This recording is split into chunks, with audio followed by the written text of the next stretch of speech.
Hi hello welcome friends. இது நம்ம கல்லி cricket channel. நாளைக்கு நடக்க போகிற இந்தியா ஆஸ்திரேலியா டெஸ்ட் மேட்ச்சுக்கு இந்தியா இப்போவே டீம் அனௌன்ஸ் பண்ணிட்டாங்க.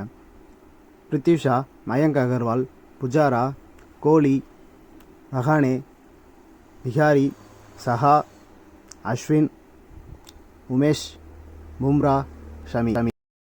பெஞ்சில் யாரெல்லாம் இருக்கான்னு பார்த்தீங்கன்னா கேஎல் ராகுல், ஜடேஜா, பேண்ட். பவுலிங் யூனிட்லேயும் எந்த ஒரு மாற்றமும் இல்லைங்க. பழைய இந்தியன் டெஸ்ட் மேட்ச் பவுலர்ஸ் தான் அப்படியே இருக்காங்க. இந்த மேட்ச்லையும் பர்ஃபார்ம் பண்ணாத பிருத்வி ஷா நம்ம கேஎல் ராகுலை ரீப்ளேஸ் பண்ணுறாருங்க.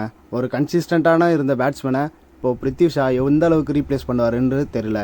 அதுவும் இல்லாமல் ரெண்டாவது மேட்ச் கோலி மிஸ் அவுட் ஆகிறதுனால அவர் இடத்த ஃபில் பண்ணுறதுக்கு கேஎல் ராகுலுக்கு இந்த மேட்ச் ரெஸ்ட் கொடுத்துருக்காங்க போல். அப்புறம் தேர்ட் மேட்ச்சுக்கு ரோஹித் சர்மா உள்ளே வருவார் அப்படிங்கிறதுக்காகவே இந்த இன்கன்சிஸ்டன்ட் ஓப்பனரை சூஸ் பண்ணி ரோஹித்தோட தேர்ட் மேட்ச் பிளேஸை கன்ஃபார்ம் பண்ணிட்டாங்க. இப்போது பவுலர்ஸை பாருங்கள், 4 பவுலர் தான் சூஸ் பண்ணியிருக்காங்க. டெஸ்ட் மேட்ச்சுக்கு ஒரு பேட்டிங் பிச்சில் வெறும் 4 பவுலர்ஸ் எவ்வளோ ஓவர்ஸ் போடுவாங்க அப்படின்றது